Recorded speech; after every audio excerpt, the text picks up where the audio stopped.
ضلع دادو میہر کا ایک صحافی ہے جس کا نام فراز سوڈھڑ ہے، اور فراز سوڈھڑ مقامی رپورٹر ہے میہر کا، اور اس کے جو دکان ہے اس کا کباڑ کا، اس سے چور نے انوکھی چوری کی۔ یہ چوری کیسے کی یہ میں ناظرین آپ کو بتانا چاہتا ہوں، اور چور کیسے وہاں سے چوری کرتا ہے۔ وہ مکمل طور پر دکان میں داخل ہوتا ہے، برہنہ ہو کے، ننگا ہو کے دکان میں داخل ہوتا ہے، اور وہ وہاں سے بیٹری دیگر سامان چوری کرتا ہے اور برہنہ ہی باہر نکلتا ہے۔ اب صحافی کے دکان پہ برہنہ گیا اور برہنہ ہو کر وہاں سے چوری کی۔ اب یہ منطق سمجھ میں نہیں آئی کہ اس کو ایسے حالات کیوں کرنے پڑے، اور برہنہ ہو کر جو ہے وہ اس نے چوری کی۔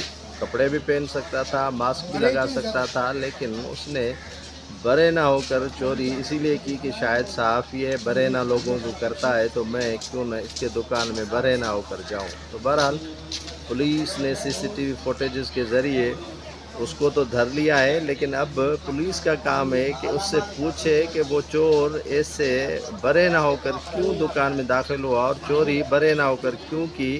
صحافی کی طرف ان کے کچھ کیا قرضہ تھا یا کچھ حساب کتاب رہ رہا تھا کہ اس طرح کا روپ دھار کے جو ہے وہ اس کی دکان سے چوری کر کے لے گیا، اور کوئی بھی اس نے پردہ نہیں کیا تھا، ماسک بھی نہیں پہنا ہوا تھا۔ بالکل ہی آپ کو میں وہ CCTV فوٹیجز دکھا رہا ہوں، اس کا فوٹو بھی میں آپ کو رکھ رہا ہوں، FIR کی کاپی بھی رکھ رہا ہوں کہ آپ دیکھیں کہ وہ کس طرح جو ہے وہ اس میں داخل ہوتا ہے۔ میں حیران ہو رہا ہوں کہ صحافی کے دکان میں چوری، اور وہ بھی برہنہ ہو کر کی۔